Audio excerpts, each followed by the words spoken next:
Va ora in onda Spazio Più.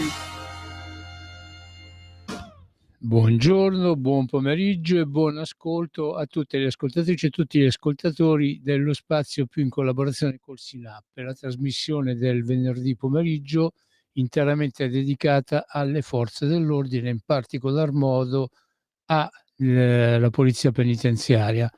Assieme a me c'ho il mitico co-conduttore Tony F, al secolo Antonio Fellone. Buongiorno Antonio, come va? Buongiorno a tutti, ciao Mimmo, grazie alla regia che è stata estremamente preziosa, grazie sempre a Radio Libertà per lo spazio che dedica alla polizia penitenziaria. Va Mimmo, va, a parte il tempo bruttissimo, che a Roma ieri non c'era il sole ma non faceva freddo, invece qui a Brescia oggi non c'è il sole, piove e fa freddo, però Antonio, è ormai normale, ci siamo. Antonio, è normale, Domani siamo al nord. al 1° novembre. Allora, Al nord, noi come siamo al direbbe nord, qualcuno. e mannaggia il 1° novembre, che proprio sa proprio di inverno che Sì, arriva. triste, infatti ormai arrivate alle porte dell'inverno, quindi ci siamo Mimmo.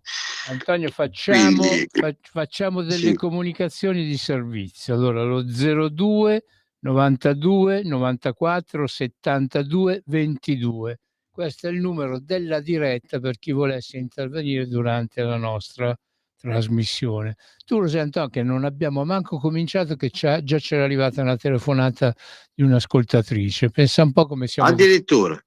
Allora pensa... vuol dire che stiamo andando bene, Mimmo, Sì, vuol dire che ci seguono come sempre? Sì, speriamo che non ci raggiungano mai, che se ci raggiungono sono cavoli amari. Ci menano, ci menano. Antonio, tu di che cosa vorresti parlare oggi? Io intanto volevo dare alcune notizie che noi offriamo anche sempre, come da sempre, un servizio, e quindi volevo dire che dal 25 al 28 novembre partono le prime prove concorsuali per il concorso di 643 unità, un concorso straordinario riservato solo agli uomini. Come dicevamo in passato, questo è un ulteriore riconoscimento da parte di questo governo verso il nostro corpo, perché nei concorsi precedenti, e ne abbiamo già parlato, purtroppo in tanti lasciano perché passano in altri corpi di polizia e di conseguenza a pagare dazio poi l'organico del corpo di polizia penitenziaria. E in considerazione di questo fatto il governo quindi al Ministro della Giustizia si è ritenuto opportuno provvedere a pubblicare un concorso straordinario di 643 unità, e questo concorso inizia l'iter concorsuale tra il 25 e il 28 di novembre con la prima prova selettiva, che sono quiz attitudinali, quindi in bocca al lupo ai ragazzi che parteciperanno, e speriamo per loro di riuscire a far parte di questo corpo, perché comunque sta diventando giorno dopo giorno un corpo sempre più in crescita, e questo a me mi riempie d'orgoglio. Non so se tu vuoi o la trovi una notizia dell'altro ieri, dove è stata fatta una grandissima operazione di polizia sul Milanese, sì, dove grazie alla polizia penitenziaria ci sono stati degli arresti, è stata sgominata una banda dedita allo spaccio di stupefacenti nel Milanese, operazione condotta dalla polizia penitenziaria del reparto di Milano Opera in collaborazione col NIR, quindi veramente ci riempie d'orgoglio, perché altro che secondini o aprire e chiudere celle, il nostro corpo sta andando avanti, sta crescendo sempre di più, quindi chi si arruola deve sapere che si arruola in un corpo di serie A, come dico sempre, noi non siamo secondi a nessuno. Dove Detto si deve faticare. Chi appunto entra nella polizia penitenziaria deve sapere che va appunto per faticare, per lavorare, ed è un lavoro duro, perché oltre che appunto dover custodire, curare i detenuti italiani, i detenuti che stanno nelle prigioni italiane, poi devono fare anche opera di intelligence, giusto? Io è una cosa che dico non da 2 giorni, ma da sempre, che se le persone in divisa che lavorano all'interno delle prigioni fossero impiegate a dovere, potrebbero dare un certo e sicuro contributo in quello che è la prevenzione dei reati e la repressione anche, perché chi vive e lavora a contatto con chi appunto del crimine ne ha fatta un'attività, impara a sapere addirittura da ogni loro respiro che cosa gli frulla per la mente. Però Antonio, mi devo qua interrompere perché abbiamo già un'ascoltatrice e diamo la Ottimo, parola ottimo. alla nostra ascoltatrice. Buongiorno, chi sei, da dove chiami? Buongiorno, sono Carmen, chiamo dal Veneto e sono una pensionata di polizia penitenziaria. Volevo fare questa domanda. C'è stato il decreto legislativo carcere sicuro. Io volevo chiedere cosa si intende e come si cala nella realtà questo decreto. E abbiamo qua il nostro esperto Antonio Fellone che ti risponde. Hai visto, Antonio? Ci manca il figlio e troviamo il la decreto, mamma. ecco, l'avevo capito. Il decreto carcere sicuro, il decreto sicurezza, quindi non è il decreto carcere sicuro. Noi l'abbiamo detto già altre volte, no? Il decreto sicurezza ha portato. Pronto? Prego, sì. Sì, io voglio ok. proprio sottolineare carcere sicuro. Cosa intendiamo oggi per carcere sicuro, visto che ci ho lavorato 35 anni? Ecco, è nel pacchetto carceri che si ritrova all'interno del decreto sicurezza. Che cosa ha portato? Ha portato che comunque c'è intanto la tutela legale per tutte le forze di polizia e di conseguenza anche per la polizia penitenziaria. Questa è una grandissima vittoria, perché noi in questa radio lo diciamo da anni che c'era bisogno di una tutela per i colleghi che lavorano in prima linea, perché comunque spesso ti ritrovi con denunce o segnalazioni e altro, devi pagare tutto tu, alla fine comunque vieni prosciolto, però comunque hai speso dei soldini. Invece in questo caso fino al terzo grado tu non devi assolutamente anticipare nulla, ma ci pensa l'amministrazione. Solo nel caso di una condanna devi restituire dei soldi magari successivamente. Detto ciò, c'è l'aumento di pena per l'aggressione al personale di polizia penitenziaria, c'è il reato di rivolta, che questo veramente è fondamentale, perché volevo ricordare che fino a qualche tempo fa le rivolte erano all'ordine del giorno, ne succedevano 2, 3, 4 al giorno in tutti gli istituti dello Stivale. Da quando è entrato il decreto sicurezza e quindi il reato di rivolta, non è che sono spariti, però comunque sono diminuiti di gran numero rispetto a prima, diminuite di gran numero rispetto a prima le rivolte. È stata istituita la bodycam per gli agenti, che è in distribuzione. Questa è un'altra cosa molto importante, perché spesso si inventano favolette ai danni del poliziotto penitenziario di turno che presta servizio in quel reparto, perché ci sono dei posti dove comunque non vi è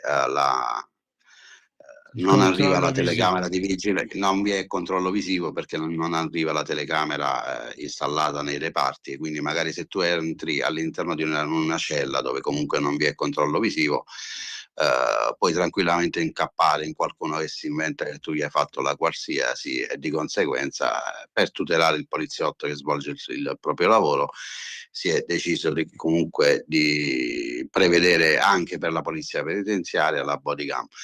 Su questo quindi sono tanti punti interessanti che, ripeto, il reato di rivolta, l'aumento di pena per l'aggressione al personale che opera all'interno degli istituti penitenziari, poi ci sono state comunque delle assunzioni straordinarie. Volevo solo ricordare un numero, sono più di 10. È un po' critico sull'assunzione del personale, perché non si dovrebbe basare solo sulla quantità, ma oggi anche sulla qualità. Oggi si ha a che fare, anche se io sono in pensione, con un detenuto che presenta molte sfaccettature nella sua persona di detenuto. E quindi no, come dico sempre io, scusami Carmen, come dico sempre io, ci sono in alcuni casi detenuti che non potrebbero proprio stare in carcere semplicemente perché non sono detenuti, sono assolutamente malati. Quindi carcere sicuro comunque riguarda anche la popolazione detenuta. Il carcere sicuro dovrebbe essere nel suo complesso. Perché si gioca sempre perdonami Carmen, però se io parto dicendoti che c'è stata una circolare ministeriale che ha imposto la chiusura dei detenuti, quella circolare è stata pensata anche a favore dei detenuti tranquilli che vogliono farsi la propria carcerazione in santa pace perché spesso venivano picchiati e aggrediti dai detenuti più prepotenti e venivano spesso derubati delle proprie questo cose. confermato. Quindi anche questo quindi è un qualcosa a favore della popolazione detenuta. Però Però io credo che prima di pensare, con tutto il rispetto, prima di pensare alla popolazione detenuta, che voglio dire, se è lì perché qualcosa ha fatto, io credo che il governo deve sempre comunque dare il primo pensiero agli operatori, a chi rappresenta lo Stato all'interno degli istituti penitenziari, chi rappresenta la legalità, perché spesso in passato noi siamo stati letteralmente abbandonati. Quindi oggi tu puoi dire che con questo governo da ottobre 2022 a oggi sono pochi, faccio una premessa, però ha assunto più di 10.000 persone, siamo quasi a 11, 11,5. È vero, tu mi parli di qualità, le selezioni vengono assolutamente fatte. Però per fare il nostro lavoro, tu che lo conosci benissimo, sai che non lo può fare qualsiasi persona. Uno, e due, soprattutto devi avere tantissima esperienza, perché tu non è che entri in carcere oggi e puoi pensare già di avere l'esperienza di una persona che ci lavora da 10-15 anni, sa chi è il detenuto, come si gestisce un detenuto, perché tu che ci hai lavorato sai meglio di me che il detenuto ti studia, ha tanto tempo per pensare rispetto a te, sa chi sei tu, quindi per loro è il loro stile di vita. Per noi, per i ragazzi giovani che iniziano a fare questo lavoro, diciamo che c'è bisogno di veramente mesi affinché iniziano ad acquisire quella leggera esperienza che li porta a fare il nostro lavoro come si deve.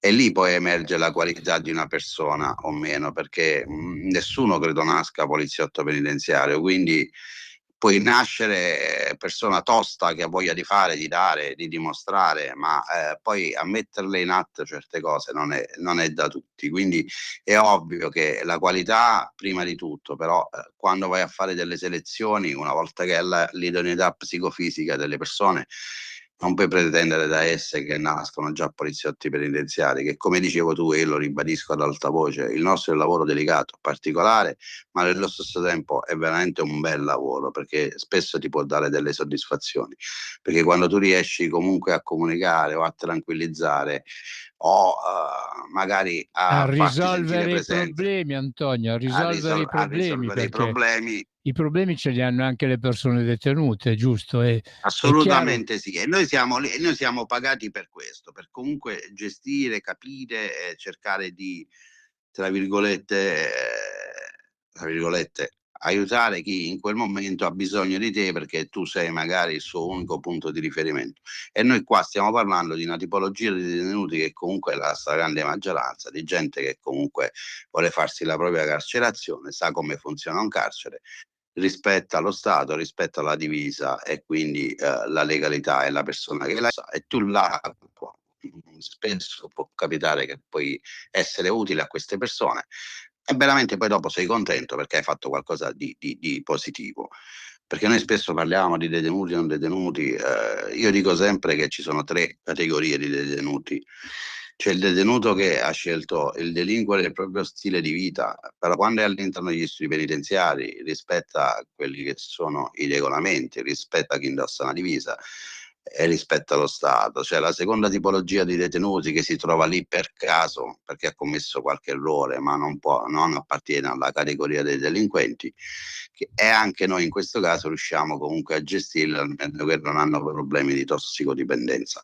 Ma noi il problema principale all'interno degli istituti penitenziari, il problema principale è la terza categoria, che è i detenuti psichiatrici e detenuti extracomunitari provenienti soprattutto da alcune zone. Questa Antonio tipologia di... Fellone, Sì, fermo là, abbiamo una sì, chiamata e dobbiamo dare la precedenza agli ascoltatori. Buongiorno, chi sempre. sei, da dove chiami?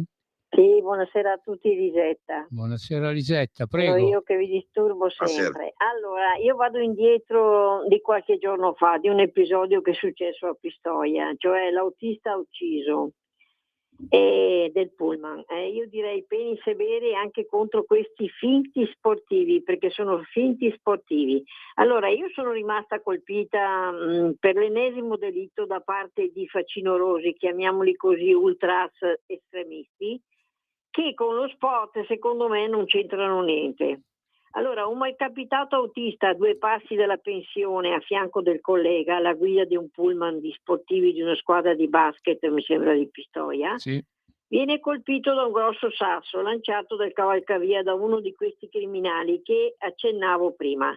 Non ci sono parole, ragazzi, per esprimere una unanime indignazione. Riusciremo da subito ad essere, dico io, un paese rigoroso, ripeto 2 volte, con chi commette questi efferati reati, di dare il massimo della pena e vietare a questa gente di frequentare tutti i campi di varie discipline sportive? Ci mettiamo un bel punto di domanda. Tutto qua, vi saluto e buona serata a tutti, a tutti quanti. Grazie signora Lisetta. Antonio, cosa gli diciamo, cosa rispondiamo alla nostra Lisetta?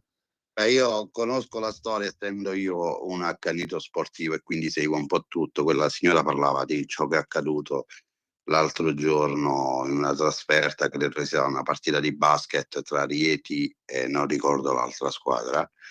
E sì, i tifosi ospiti rientravano a casa dopo la partita e sono stati aggrediti da questi 4 criminali, che certamente non sono tifosi, ma sono 4 criminali, 4 figli di papà che andrebbero veramente, lasciamo stare, mi taccio, che forse è meglio, e hanno iniziato una sassaiola contro questo pullman che arrivava su questa provinciale, e ai noi purtroppo ci ha rimesso l'autista, una persona vicinissima alla pensione, che se non ho capito male una pietra ha spaccato il vetro e il vetro gli ha tagliato una vena, quindi è morto sul colpo, e questo dispiace, ma vedi, questa è quella categoria che dico io di persone che devi chiudere e buttare la chiave, perché non c'è rieducazione che tenga. Fellone, non si può dire. Non C'è c'è l'articolo rieducazione che tenga. 27 della Costituzione italiana. Ma dai. noi lavoriamo sempre nel rispetto dell'articolo 27 della Costituzione, Mimmo, su questo non ci piove e te lo sottoscrivo, però ci sono persone che veramente sono indifendibili. Credimi, io lì volevo arrivare, Antonio, il ed è la DASPO, terza categoria, sono quelli i fuori di detenuti testa. psichiatrici che per me sono malati e non dovrebbero stare in carcere, però dobbiamo dire grazie a quei signori che si sono inventati la chiusura degli OPG, ospedali psichiatrici giudiziari, e si sono inventati, ripeto, si sono inventati la chiusura dell'OPG e ci siamo dovuti trovare noi all'interno degli istituti penitenziari, ma noi siamo poliziotti e non siamo né infermieri, né medici e né specialisti. Partiamo da questo presupposto. Poi c'è la categoria, la terza categoria, dentro ci devi mettere chi arriva da altri paesi, viene a casa nostra e si crede di poter fare la qualsiasi, perché gli viene permesso da una certa politica la qualsiasi, e quindi noi abbiamo una serie di difficoltà. In questo caso, ripeto, soprattutto nella categoria dei detenuti extracomunitari, soprattutto quelli provenienti da una certa parte geografica, e quindi io mi riferisco ai magrebini, signori, sono ingestibili. Qui non c'è rieducazione che tenga, perché la rieducazione è fondamentale se si vogliono recuperare le persone, per cercare. Questo governo ha investito tanto anche sul lavoro in carcere, sul preparare i detenuti all'uscita dal carcere, ha fatto e sta facendo l'impossibile. Però, signori miei, quando tu fai un corso di recupero o un qualsiasi corso all'interno dell'istituto penitenziario e vedi che su 100 detenuti a partecipare al corso ce ne sono 10/15, questo ti fa riflettere, perché significa che la restante parte non ha voglia e non ha intenzione di essere recuperata. Il loro pensiero è solo quello di terminare la pena, uscire e tornare a delinquere. Quindi questo è brutto dirlo, lo so, è brutto e fa pure male, però è la realtà dei fatti, perché se noi vogliamo far passare un messaggio che nel carcere il detenuto viene rieducato, va lì, è pronto, partecipa, no, non è così. Una minima parte dei detenuti partecipa alle attività rieducative o altro tipo di attività, il resto non gliene frega nulla, e gli puoi organizzare la qualsiasi. E su questo, ripeto, il governo, la nostra amministrazione ha investito tanto negli ultimi anni, però purtroppo, ripeto, chi ci ascolta e conosce il nostro lavoro, i tanti colleghi che ci ascoltano mi daranno sicuramente ragione, perché la vivono la realtà carceraria. E vi posso garantire che su 10 Che è successo? Antonio, ti sta andando via la voce. Antonio, che succede? Ti sentiamo. La partecipazione è veramente... no, l'ho visto la mostra. Forse hai schiacciato qualche tasto. Va bene? Adesso sì, prosegui pure. No. Prego Antonio, ti sentiamo. Okay. Ti dicevo che chi lavora in carcere conosce...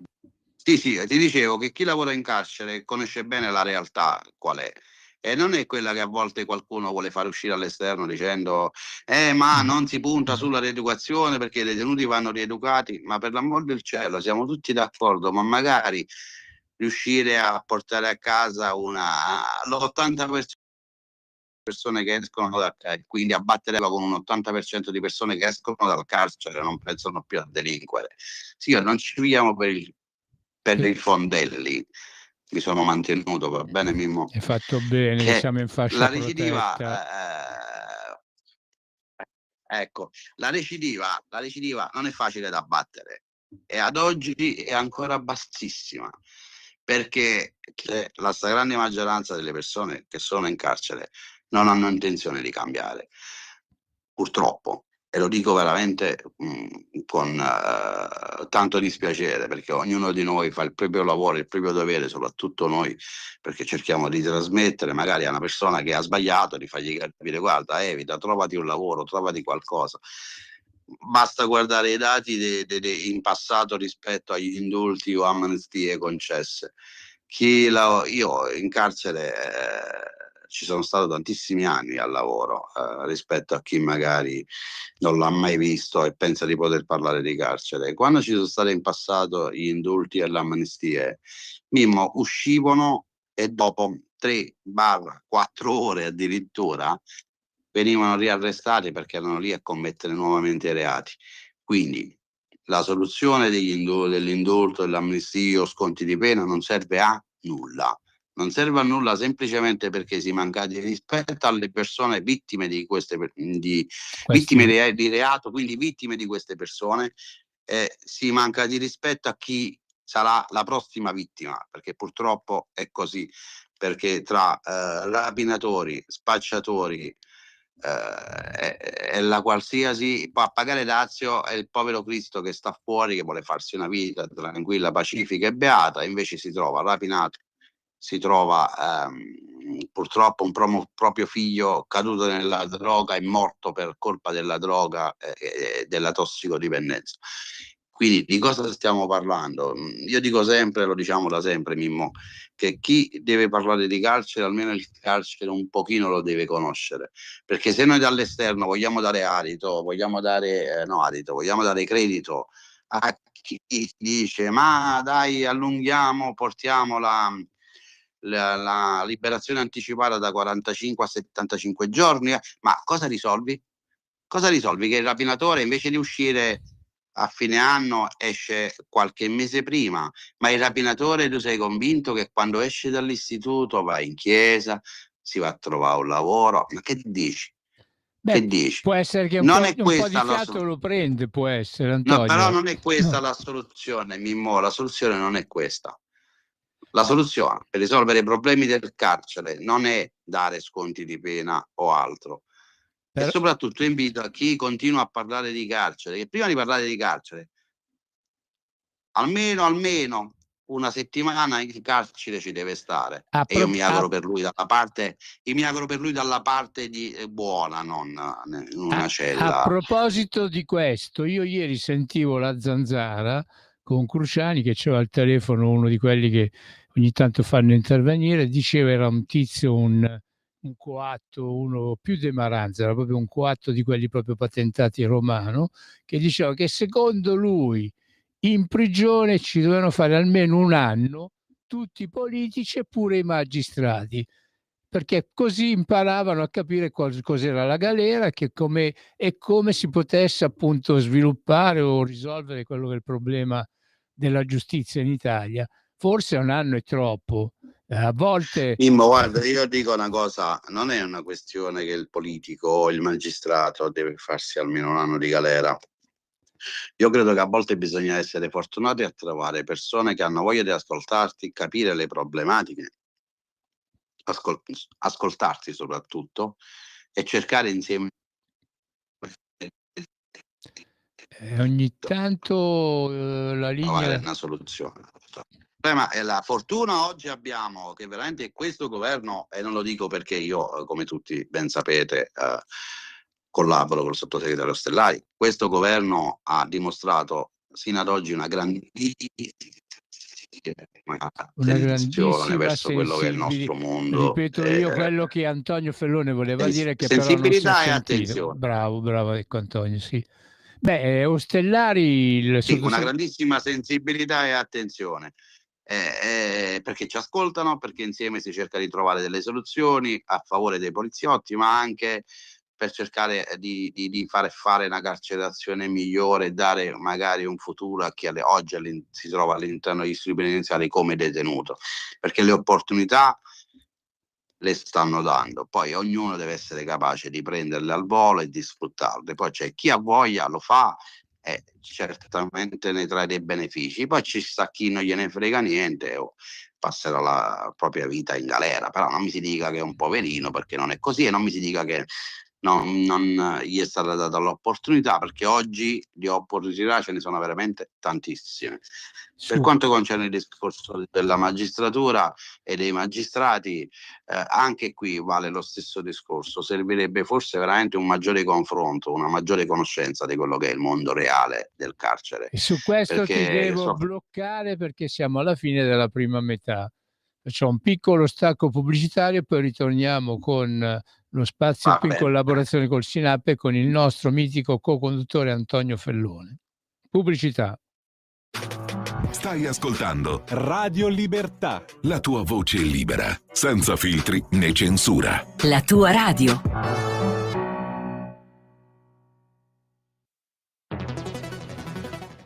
Migliaia di notizie ci raccontano i fatti che accadono in Italia e ogni giorno c'è una voce fuori dal coro. Quotidiano di Sicilia, il quotidiano d'Italia, l'informazione che ribalta i luoghi comuni, una vera visione dei fatti, l'Italia vista da sud. Ogni siciliano che vive in Italia e nel mondo è una risorsa, è protagonista della crescita della nostra nazione. Dai forza alla crescita della nostra isola, abbonandoti al QDS digitale più archivio a soli €99 anno. Quotidiano di Sicilia, il quotidiano d'Italia, una scelta di valore. In quanti ti promettono trasparenza, ma alla fine ti ritrovi sempre con la bocca chiusa e non puoi dire quello che pensi. Radio Libertà non ha filtri né censure, ascolta la gente e parla come la gente. Un nuovo modo per sostenere la tua radio. Visita radiolibertà.net. Ti basta un click e potrai versare il tuo contributo volontario direttamente online. Potrai donare con ogni tipo di carta di credito, anche prepagata. Ti aspettiamo online su radiolibertà.net. Sostieni la tua radio con il tuo contributo volontario. Radio Libertà. La tua radio. Diamo voce alla nostra gente. Porta con te ovunque Radio Libertà. Scarica la app per smartphone o tablet dal tuo store o dal sito radiolibertà.net. Cosa aspetti? Stai ascoltando Radio Libertà, la tua voce libera, senza filtri né censure, la tua radio.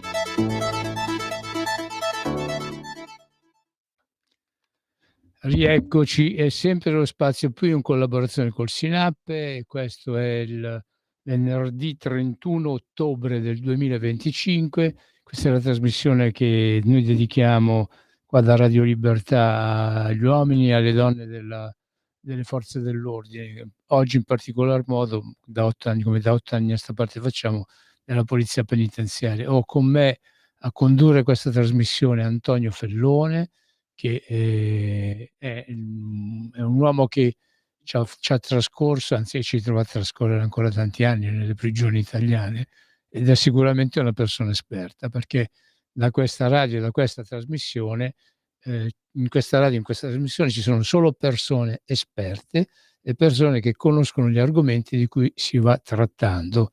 Antonio Fellone, ti ho bloccato sul discorso che appunto facevi riguardo appunto alla rieducazione, no? Giusto, esatto? Sì, però volevo aggiungere una cosa, tu mi dicevi che ci ho trascorso tanti anni, forse Di più, io, 25.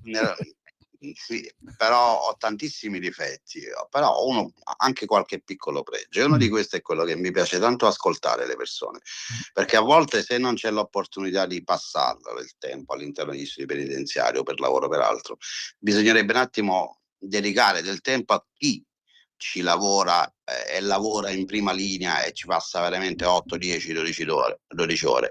Cercare di ascoltare, l'ascolto è fondamentale, non sentire, ascoltare, perché spesso viene qualcuno, ti sente e poi se ne va e fa finta di nulla. Però ascoltare e mettere insieme delle idee può portare comunque a delle ottime soluzioni.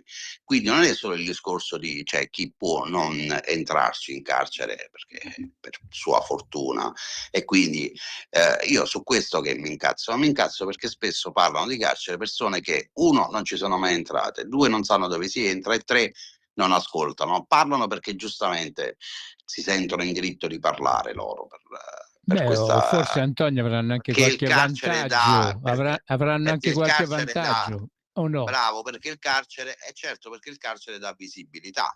Ok, quando si parla di carcere, voglio dire, c'è sempre una massima attenzione. Io lo vedo anche a volte quando viaggio in treno, mi capita di conoscere persone nuove, no? E mi chiedono che lavoro faccio. Come gli dico il lavoro che faccio? Ragazzi, inizia una carica di domande allucinanti, perché il carcere desta curiosità. Quindi, tornando a noi, ti dicevo che spesso puoi anche non entrarci perché magari o non ci lavori o non hai l'opportunità, ma quantomeno ascoltare chi passa le intere ore all'interno delle carceri, come quello che faccio io il venerdì e il lunedì di presenza e tutta l'intera settimana al telefono, perché come tu ben sai, io e il telefono abbiamo instaurato un bellissimo rapporto, ci amiamo, stiamo sempre insieme, perché questo significa dare attenzione a chi in questo momento lavora in prima linea come i miei colleghi, e ascoltare, capire, cercare insieme di trovare delle soluzioni per me è fondamentale. Quindi, detto ciò, torniamo alla rieducazione. Sì, io ci credo nella rieducazione, per l'amor del cielo, quindi assolutamente, diciamo che comunque è una nostra vittoria, no? Come operatori penitenziari, quando si riesce a recuperare una persona. A noi purtroppo il dato che emerge, che è chiaro, è sotto gli occhi di tutti, che spesso non ci si riesce, ma non ci si riesce non perché non c'è volontà del poliziotto, dell'operatore in generale di rieducare una persona, non ci si riesce perché anche non c'è un grande supporto dell'esterno verso chi magari in quel momento sta vivendo situazioni particolari e in carcere, perché tu puoi provare la qualsiasi, però magari poi quando esce questa persona, se ha realmente voglia di recuperare, spesso si trova dei muri comprensibili, perché comunque però noi secondo me abbiamo bisogno anche della società esterna. La società esterna dovrebbe impegnarsi e occuparsi più di carcere, e quindi magari questo binomio potrebbe portare a risultati migliori in futuro rispetto all'abbattimento della recidiva e quindi rispetto al reinserimento di persone detenute in una vita normale e regolare. Antonio, Però, a tal c'è proposito, sempre un però e concludo, Mimmo. prego. La cosa basilare deve essere la volontà della persona di cambiare, e purtroppo ai noi ad oggi il dato delle persone che non hanno assolutamente né voglia e né fantasia, si dice a Bergamo Alto, di cambiare. Anche a Napoli si dice così, eppure a Bari. Il dato è purtroppo ai noi ad oggi ancora alto, nonostante, ripeto, si sta cercando con degli studi di trovare altre soluzioni, di dare altre opportunità, però la volontà personale è fondamentale. Sì, beh, quello è un po' come chi cade preda della droga, che dopo tanti anni di droga decide di andare a tentare a fare il tentativo di disintossicarsi e andare nelle comunità. Andare nelle comunità, se uno non è fermamente convinto, non serve a né merita mazza, a niente serve. Cioè, si parte sempre dalla convinzione principale dell'interessato. Quello è fondamentale, ma anche della società esterna Certo, che si certo. avvicina all'interessato. Però abbiamo un'altra Attenzione, non ne vogliamo telefonata. fare una Abbiamo Sì, un'altra ecco, telefonata, prima sentiamo l'ascoltatore e poi dopo proseguo. Buongiorno, chi sei, da dove chiami? Ciao, buongiorno, mi chiamo Gianfranco e chiamo da Genova. Prego Gianfranco.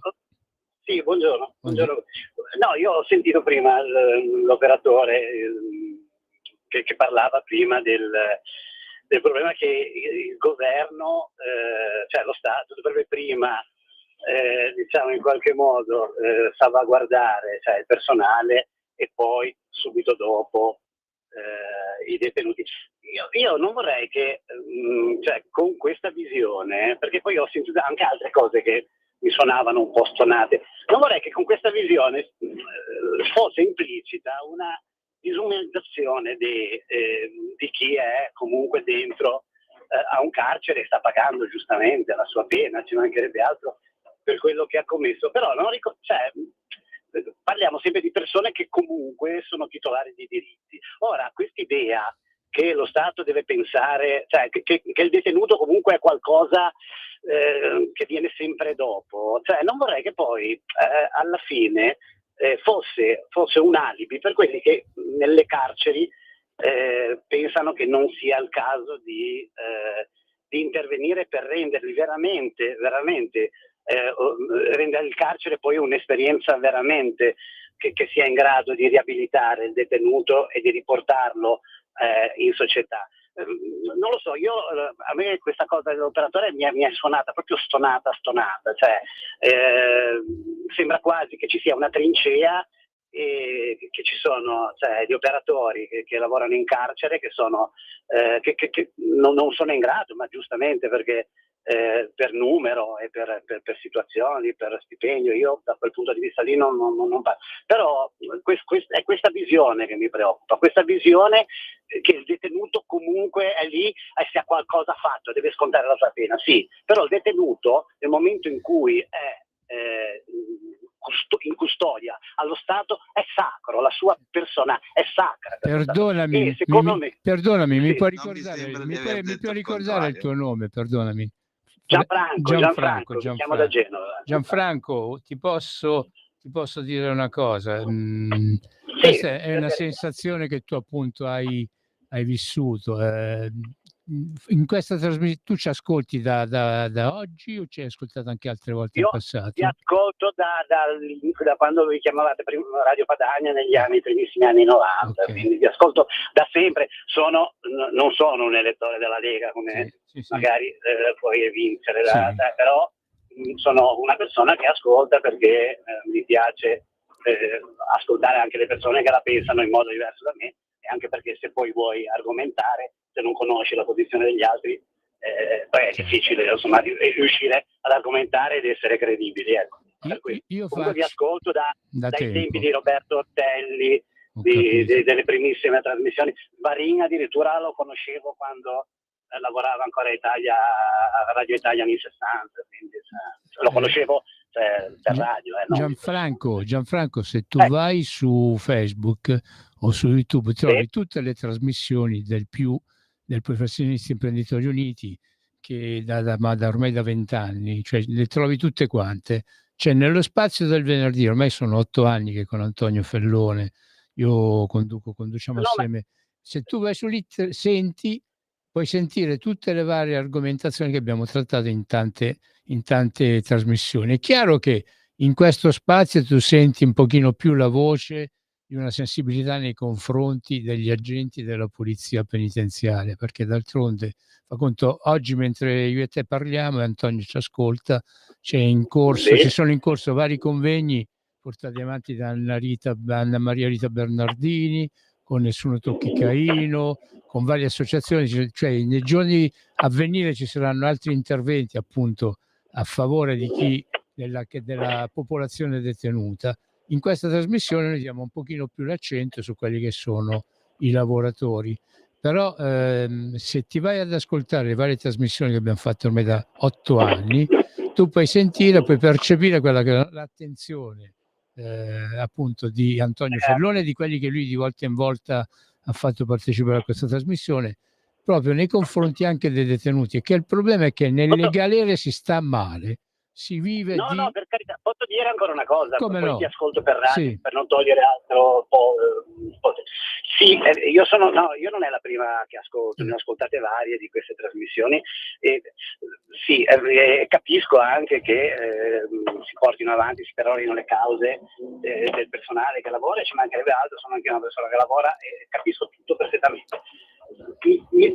Però secondo me, per essere un po' più consistenti poi dal punto di vista della credibilità anche nelle persone che magari dal punto di vista politico la pensano in un modo diverso, e ti assicuro che questa cosa pesa poi, non possiamo far finta che alla fine l'appartenenza politica pesa nel giudizio che le persone danno, no?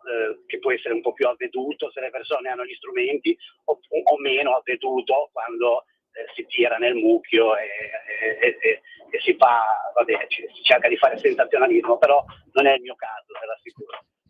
Però quello che vorrei dire che è giusto marcare il passo sui problemi del personale, ed secondo me sarebbe anche giusto magari denunciarle quelle situazioni, perché io parlava di body cam prima. Io nei punti dove ci sono i video, ne abbiamo visti tutti i video delle file parallele degli agenti che picchiano i detenuti, che passano in fila, mezzi nudi, io me le ricordo queste cose, le ho viste, non mi ricordo il carcere, ma mi ricordo che ci saranno dei processi adesso, giustamente, e chi ha sbagliato pagherà, e ci mancherebbe altro. Però una condanna un pochettino più netta anche di queste situazioni, senza cercare la scusa, però queste cose succedono perché le situazioni... Gianfranco, perdonami. Secondo me renderebbe più consistente l'afflatto che le persone, anche come me, che magari politicamente non la pensano allo stesso modo, avrebbero nei confronti delle persone che lavorano nei carceri. Gianfranco da Genova, fermo là, ascolta. Ripeto, ho dato il suggerimento di andare a guardare le trasmissioni passate, perché d'altronde con sti social, quando uno dice una cosa rimane, non sparisce più. Vattene a guardare, e ti posso dire che Antonio Fellone e tutti gli altri che hanno parlato attraverso la mia trasmissione hanno sempre espresso ferma condanna verso chi appunto non ha fatto il proprio dovere entro i canoni della legalità. Io ti posso dire, io ho aperto, sono stato il primo a dare voce a questo settore delle forze dell'ordine, perché io ho fatto politica sindacale, ho cominciato a fare politica sindacale, ma hanno schiaffato in questa radio, e con questa radio ho fatto trasmissioni in difesa dei lavoratori. Per me sono tutti lavoratori, perciò ho dato per la prima volta in Italia, sono stato io a dar voce, a dare il microfono alla polizia penitenziaria, e partendo dal presupposto che se chi lavora in carcere, chi lavora in galera, che fa appunto o il poliziotto penitenziario, fa l'educatore, lo psicologo, cosa, si sta bene, si comporta ancora meglio e riesce a dare il meglio di sé nei confronti appunto di chi da lui è custodito. Io per questo motivo ho cominciato queste trasmissioni. Secondo me parlare appunto dei problemi che la polizia penitenziaria, ma anche la polizia di Stato, che ha tutte le forze dell'ordine, parlare dei problemi che hanno loro e cercare appunto di dare un contributo per farli risolvere. A volte da questa trasmissione qua del Menga, come la chiamo io, qualche soluzione è anche avvenuta. Io mi ricordo sempre di quando una volta abbiamo parlato di un problema che c'era al minorile di Bologna, il giorno dopo è stato risolto. L'altra volta parlando di un problema che c'era a San Vittore, il giorno e la mattina dopo è stato risolto anche là. Io do voce appunto ai lavoratori. Ripeto, se tu ti vai a guardare le trasmissioni passate, ci sono tutte, non ne manca una. Ti puoi fare un'idea ovvia. Poi per quanto riguarda il fatto che tu dici, ma però ci sono i filmati in cui sono stati visti, allora lì do la parola ad Antonio Fellone, perché sicuramente Antonio ti dovrà dire di come certe cose poi sono andate a finire. Forse l'ascoltatore Antonio si riferiva a chi a Santa Maria Capovetere, a Modena, non so che cosa. Prego. Sì, sentivo l'ascoltatore Gianfranco, ovviamente dissento su quanto su quello che era il suo pensiero, però ognuno, siamo in democrazia e può dire la sua, ci mancherebbe altro. Noi facciamo questa trasmissione da 8 anni per portare alla luce ciò che accade realmente negli istituti penitenziari e non ci soffermiamo su 4 immagini sparate dai media rispetto a quello che è accaduto a Santa Maria, perché su quello che è accaduto a Santa Maria la giustizia farà il proprio corso, se c'è qualcuno che ha sbagliato se ne assumerà le responsabilità, però io credo sempre, bisogna sempre capire come ci si è arrivati a quello, perché un qualcosa c'è. E poi ripeto, la giustizia farà il proprio corso, poi si tireranno le somme, però sentirmi dire certe cose, far passare come che la polizia penitenziaria si sveglia la mattina, inizia ad andare manganellate, va a fare le guerriglie nei carceri, cioè è una verità assolutamente distorta di quella che è la realtà, perché la realtà è spesso che i miei colleghi nel quotidiano da Bolzano a Palermo vengono aggrediti. L'altro ieri ne è accaduto. Antonio Fellone, a Canicati non puoi escludere, non c'è il carcere, è la punta massima della Sicilia. Vengono aggrediti, e proprio l'altro ieri c'è stato un caso che in Calabria un collega è ricoverato. Quindi di cosa stiamo parlando? Ma di cosa veramente stiamo parlando? Io volevo ricordare a Gianfranco che rispetto assolutamente il suo parere e la sua opinione, lo ringrazio per aver chiamato, mi fa piacere che ci ascolta, però vorrei dire a Gianfranco magari in merito di documentarsi più a 360 gradi, perché la situazione carceri la conosce solo e esclusivamente chi ci lavora all'interno degli istituti penitenziari. Parlo della polizia penitenziaria e tutti gli altri operatori che esercitano la propria professione all'interno degli istituti di pena, perché dire sì, allora partiamo dal presupposto che il detenuto viene assolutamente trattato con umanità e nel rispetto dell'articolo 27 della Costituzione. Qua firmo e sottoscrivo. Partiamo da questo, che è fondamentale. Indosso con orgoglio da 25 anni una divisa che sento come seconda pelle, rappresento il personale di polizia penitenziaria. Nel quotidiano mi batto affinché si facciano valere i diritti di servitori dello Stato, di lavoratori che nel quotidiano fanno il proprio dovere con zelo e professionalità. Di cosa dovrei parlare in radio? Del diritto del detenuto? Ma del diritto del detenuto c'è, come hai detto tu, la Rita Bernardini, non mi viene la Bernardini, che farà lei valere i diritti dei detenuti. Se permette Gianfranco, io urlo a gran voce per i miei colleghi, quindi per il corpo che rappresento da 25 anni e sono orgoglioso di farne parte e rappresentarlo. Quindi magari se ascolterà un'altra trasmissione si parlerà del benessere dei detenuti. In questa trasmissione con me ospite, e io ringrazierò sempre Mimmo che da 8 anni mi dà questa opportunità. Tu sei co-conduttore, voglio l'ospite dopo 3 giorni, puzza. Parliamo chi del quotidiano, parliamo di chi da anni veramente fa dei sacrifici enormi per fare il proprio dovere e spesso mette a repentaglio la propria vita per lo Stato. Quindi che poi mi si venga a dire in questa trasmissione poliziotti in coda a manganellare, ripeto, la giustizia farà il proprio corso. Io non mi soffermerei ad immagini sparate dai media per fare audience. Dietro a tutto quello che è accaduto a Santa Maria c'è sicuramente qualcosa, verrà fatta chiarezza, però ripeto, sono situazioni che vanno contestualizzate. Però a me capita spesso, lo dico a Gianfranco che magari può andarsi a documentare, di leggere articoli di giornali, messaggi e altro di detenuti, di ex detenuti che lasciano messaggi veramente belli nei confronti degli appartenenti al corpo di polizia penitenziaria, che sono stati rispettati e gli è stato garantito tutto ciò che c'era da garantire. Quindi secondo me il discorso che fa il signor Gianfranco, che vuole creare una sorta di guerriglia, no? Secondo lui all'interno degli istituti penitenziari c'è una sorta di guerriglia tra polizia e detenuti. Non è così, glielo posso garantire al 300%. come nella società civile c'è la stragrande maggioranza di persone per bene, e noi abbiamo a che fare con i delinquenti, all'interno degli istituti penitenziari c'è una maggioranza di detenuti che sa che deve scontare la propria pena e rispetta il regolamento e le regole e rispettano la legge, rispettano lo Stato e quindi rispettando le persone in divisa, e c'è una parte di essi che non hanno, una parte di detenuti che non hanno assolutamente né voglia né tantomeno si impegnano a rispettare tutto ciò. Quindi se noi vogliamo parlare della gran parte di popolazione detenuta che rispetta le regole, ben venga, parliamone, noi siamo aperti, ma se mi devo sentir dire che i miei colleghi si mettono in fila con i manganelli a manganellare i detenuti, stiamo a parlare proprio di tutt'altro, perché assolutamente la polizia penitenziaria non è questa.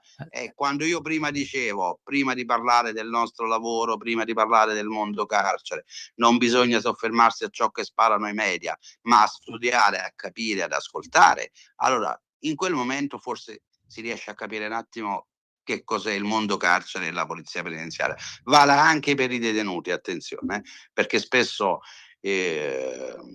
si ha un'idea assolutamente distolta di un detenuto, perché come dicevo prima, rispetto alla mia esperienza, sono suddivise in 3 categorie: il detenuto che ha scelto il delinquere come stile di vita, il detenuto che si trova lì purtroppo perché ha commesso un errore, magari anche involontario, e c'è, ripeto, la terza categoria che comprende detenuti psichiatrici, quindi malati che non dovrebbero stare in carcere, e ringraziamo ancora chi ha chiuso gli OPG, perché bisogna ringraziarli, perché erano delle strutture dove i detenuti potevano essere assolutamente curati. Oggi in carcere non hai proprio tutta questa opportunità di curarla, e poi soprattutto noi poliziotti dobbiamo garantire la sicurezza e siamo preparati per garantire la sicurezza e non certamente per offrire sanità. Detto ciò, la categoria che più crea problemi, che spesso il signor Gianfranco secondo me dovrebbe andarsi a documentare rispetto a tutte le aggressioni che accadono nel quotidiano negli istituti di pena, sono proprio gli extracomunitari. Non mi si venga a dire lo dici perché sei leghista, perché sei in una radio della Lega, perché sei a capo del dipartimento di Lega, del carcere e polizia penitenziaria della Lega. No, lo dico perché è la realtà dei fatti. Assolutamente la realtà dei fatti, che la stragrande maggioranza degli eventi critici all'interno degli istituti penitenziari sono causati da detenuti extracomunitari che sono assolutamente contro il rispetto delle regole, non sono avvezzi al rispetto delle regole, non sono avvezzi al rispetto della divisa, non sono avvezzi al rispetto dello Stato che li ospita. Perdonatemi, ma ti stai perdendo la voce a forza di ripetere queste cose, che sarà la sì, perché a me volta è stato toccato un dente scoperto, e quando mi toccano un dente scoperto, siccome che conosco la realtà, un po' me la prendo. Però rispetto, attenzione all'idea dell'ascoltatore, lo ringrazio per aver chiamato. Ci mancherebbe. Anche perché comunque l'ascoltatore è stato meno aggressivo in questo senso, cioè ha fatto un minimo accenno e via.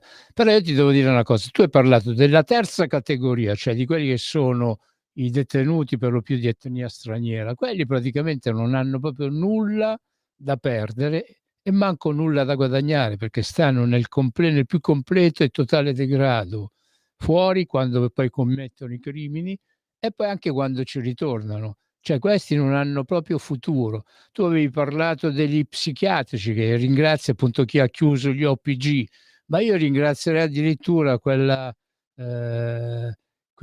pia di Basaglia che ha fatto chiudere i manicomi, perché è vero che appunto nei manicomi italiani ne succedevano di cotta di cruda. Il problema è che quando lo Stato piglia e trancia di netto certe situazioni, poi lascia quelli che sono i problemi alle famiglie.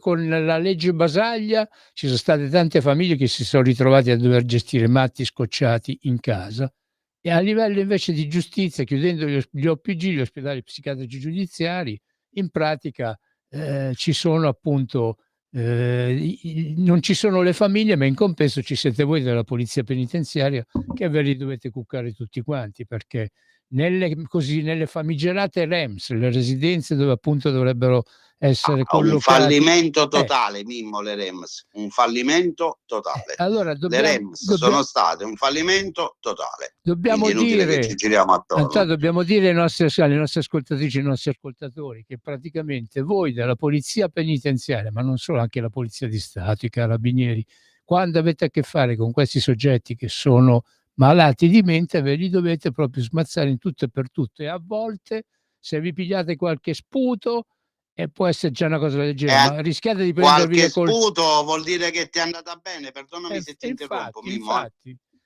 E d'altronde viviamo in uno stato in cui, in un sistema in cui a volte si è preferito superare o comunque rimuovere certi problemi, invece i problemi sono sotto gli occhi di tutti. Quello che succede fuori nelle strade succede anzi succede pure peggio in galera, perché, per dire, se un matto comincia a prendere a coltellate le persone per strada, uno può prendere, si gira e scappa, ma in galera, quando un matto comincia appunto a commettere azioni violente, lì non scappa nessuno, perché si sta chiusi fra quattro mura. Siamo proprio a un minuto dalla conclusione. Io a tradimento ti faccio questo in bocca, così tu ti prepari per la prossima trasmissione.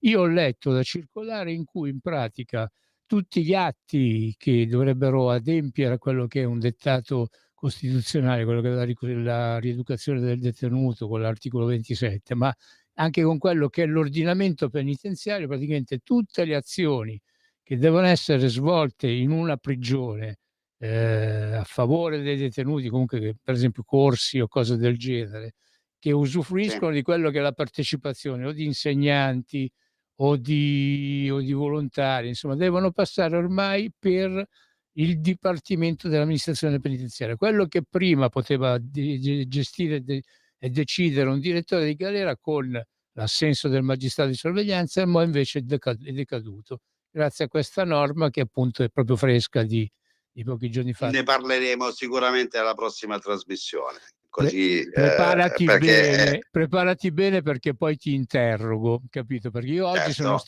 passato per San Vittore e ci ho raccolto già i primi commenti, insomma. Come si dice? Mi interrogo, gli esami non finiscono mai, no, diceva una canzone, quindi... Vabbè, Antonio Fellone, siamo giunti alla fine. Grazie di tutto anche per oggi, grazie alla regia, grazie a Radio Libertà.